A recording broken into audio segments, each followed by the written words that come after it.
అయిపోయిందో మన మ్యారేజ్ అవ్వడం, ప్రమోషన్ ఆర్డర్ రావడం, మనం వెంటనే బయలుదేరి ఇక్కడికి రావడం అంతా గమ్మత్తుగా జరిగిపోయింది కదూ. అసలు నాకు ట్రాన్స్ఫర్ అయ్యి ఊరు వచ్చినట్లేదు, హనీమూన్ కోసం వచ్చినట్టుంది. అరే అరే అరే ఏంటా ఎక్స్ప్రెషన్? షాక్ కొట్టిందా? మగాడి టచింగ్ ఫస్ట్ టైం అయినట్టు, అసలు మగ స్మెల్లే తగలనట్టు, ఫ్రెష్ సరుకులాగా. ఆ ఎక్స్ప్రెషన్ ఏంటి? అరే నీ తస్సదియా, శవాన్ని చూడగానే సూసైడా మర్డరా అని క్షణాల్లో తేల్చి చెప్పే నా ముందే ఫ్రెష్ అన్న ఇంప్రెషన్ కొట్టేయాలని ట్రై చేస్తున్నావా? తప్పమ్మా, అంతొద్దమ్మా. ఆడది రోడ్డు మీద కనబడితే మగాడు దాని బాడీ మొత్తం ఎక్స్రే చేసి ఆబగా చూస్తాడే, అలాంటిది నువ్వు వాడికి బెడ్ మీద హెడ్ నుంచి బొడ్డు దాకా టోటల్ బాడీ హ్యాండ్ వర్క్ చేసేసావు కదే. పెదాల నుంచి పాదాల దాకా ఎంజాయ్ యువర్ సెల్ఫ్ అని అప్పనంగా అప్పజెప్పేస్తే అసలే వయసులో ఉన్నాడు, ఆడు వదిలిపెడతాడా? అబ్బో, మోఖం నుంచి మోకాల దాకా రోడ్డు రోలర్ దున్నినట్టు దున్నేసి ఉంటాడు కదూ. అసలే అరవిరిసిన అందగత్తివి, బాడీ మొత్తం వెన్నపోస్తం మర్దించి మరీ పెంచుంటావు. ఎవడు మాత్రం వదిలిపెడతాడులే. అయినా సంగతులన్నీ మనకెందుకు గాని, ఇవాళ మన ఫస్ట్ నైట్. ఓ సారీ సారీ సారీ, మన ఇద్దరికి కలిపి ఫస్ట్ నైట్. ఇప్పటికే చాలా టైం వేస్ట్ అయిపోయింది గాని దా పడుకో. నువ్వు కాసేపు కళ్ళు మూసుకొని ఊహించుకో, ఈలోగా నా పని నేను కానిస్తా. అడ్జస్ట్ అవ్వాలి మరి. దా దాదా రమ్మంటే అలా చూస్తావేంటే? నా సీల్డ్ ప్యాకింగ్ సెకండ్ హ్యాండ్ వైఫా? అవును, నేను సెకండ్ హ్యాండ్. నా మొగుడికి హెడ్ బొడ్డు చూపించడం మాత్రమే కాదు, కలిసి పడుకుని బ్లడ్ బ్లడ్ కూడా కలుపుకున్నావురా. బెడ తోడ అని లేకుండా, రాత్రి పగలు చూడకుండా, ఎక్కడ పడితే ఎక్కడ, ఎప్పుడు పడితే అప్పుడు కక్కుతు పడ్డావురా. రారా రా, నా మొగుడితో ఎగిరిపడ్డ ఈ శరీరంతో చెత్త కుండీలో దొరికిన ఎంగిల విస్తరి కోసం ఆరాడపడే కుక్కలా వచ్చి పొర్లురా పొర్లు. ఆడది ఇష్టపడి మనసుని శరీరాన్ని ఒక్కడికే ఇస్తుంది. అది నేను తీరుకి ఎప్పుడో ఇచ్చేశాను. అతనే నా భర్త, నా సర్వస్వం. నేను చచ్చిన అతని భార్యగానే చూస్తాను. అయినా నన్ను తిట్టే హక్కు నీకెవరా ఇచ్చింది? నాకు పెళ్ళైందని తెలిసి కూడా మమ్మల్ని విడదీసి నా వెనకాలన్న ప్రాపర్టీ కోసం పెద్ద వీరతలంగా పంతుల్లాగా బిల్డప్ ఇచ్చి నన్ను పెళ్లి చేసుకుంది నువ్వురా. నువ్వురా లోపలివి. రే, నా చేత నువ్వెన్ని చిందులే ఇచ్చినా నా పరాయి మీద పడ్డానని సరిపెట్టుకుంటాను రా. నీలాంటి బ్రోకర్ గాడితో లోపల్ గాడితో బతకడానికి డిసైడ్ అయినప్పుడే నేను బండరాయిగా మారిపోయాను రా. రారా రా, వచ్చి తమతో సంతానం చెయ్యి. రారా.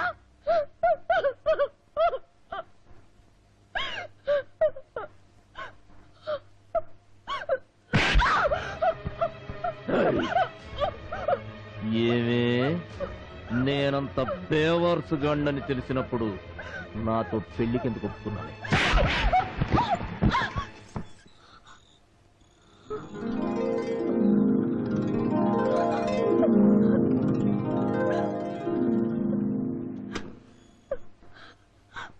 ఏంటలా చూస్తున్నావు? అరిచి ఘీ పెట్టావుగా, వాడే నా మొగుడు, వాడే నా మనసులో ఉంది, వాడే నా సర్వస్వం అని. అందుకే వాడికే అప్పచెప్పా. నన్ను బ్రోకర్ అన్నారుగా నువ్వు అతని తాతగారు, అందుకే బ్రోకర్ పని చేసి మీ ఇద్దరిని కలిపా.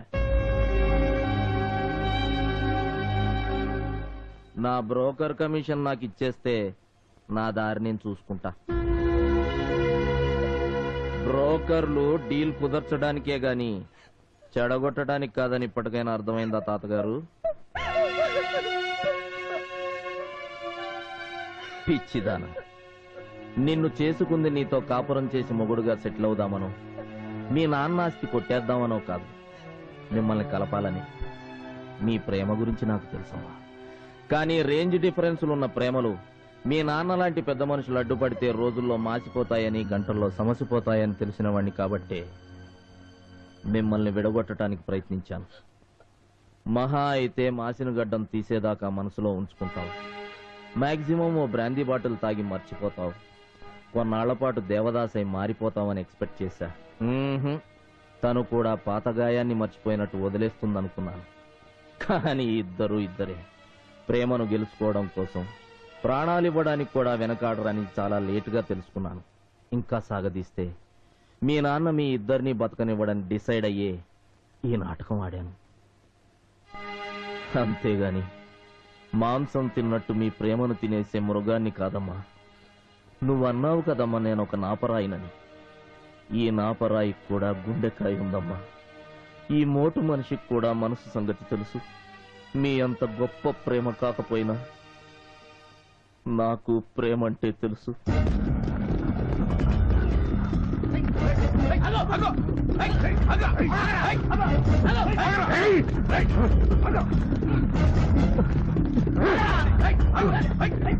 ప్లీజ్ కాపాడండి, నన్ను కాపాడండి.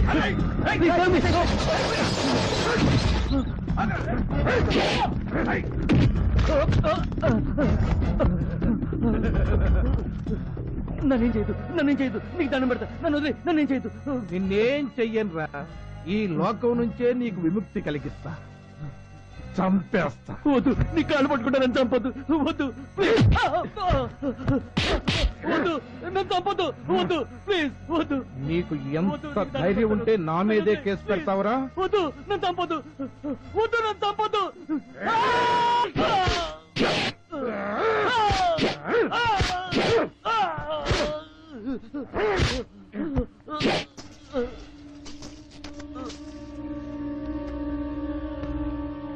రేయ్, నా పేరు GK, son of K GK. House number 1, road number 10, Jubilee hills, Hyderabad. ఇక్కడ మీరు చూసింది మర్డరే, చేసింది ఈ జీకేనే. ఎవడైనా ఎప్పుడైనా ఎక్కడైనా కేసు పెట్టొచ్చు, సాక్ష్యం చెప్పొచ్చు, శవాలైపోవచ్చు.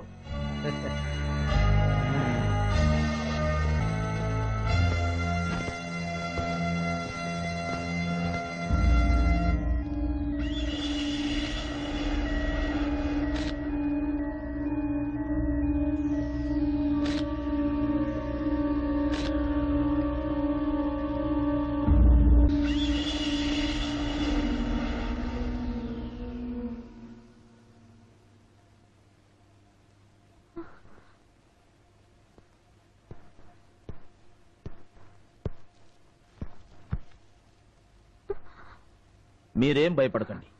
ఓ చిన్న ఇన్ఫర్మేషన్ కోసం వచ్చాం. హత్య జరిగిన స్పాట్లో మీరున్నారని నాకు తెలుసు. ఆ హంతకుణ్ణి మీరు చూశారని కూడా నాకు తెలుసు. వాడెవడో చెప్పండి. కనీసం వాడు ఎలా ఉంటాడో చెప్పండి. ఇప్పుడు మీరు చెప్పే వివరాల మీదే టోటల్ గా ఈ కేసు ఆధారపడింది. మీకెవ్వరి వల్ల ఏ హాని జరగదని నేను హామీ ఇస్తున్నాను. ఆలోచించకండి. ఈ ఒక్క ఇన్ఫర్మేషన్ ఇచ్చి మా డిపార్ట్మెంట్ కి సహకరించండి ప్లీజ్. మాట్లాడరే. వాట్? మాటలు రావా? Oh shit.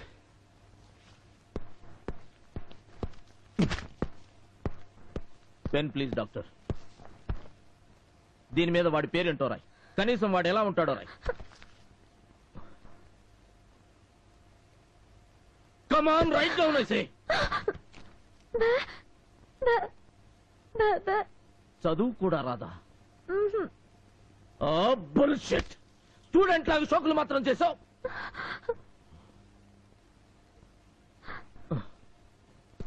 Sorry. I'm sorry doctor. Come on, let's go.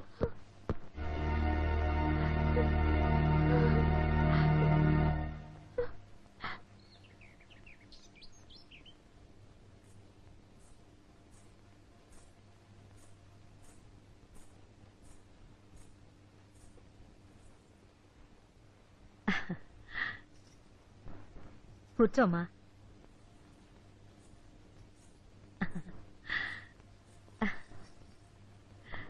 అమ్మాయి మహాలక్ష్మిలా ఉంది వదిన గారు.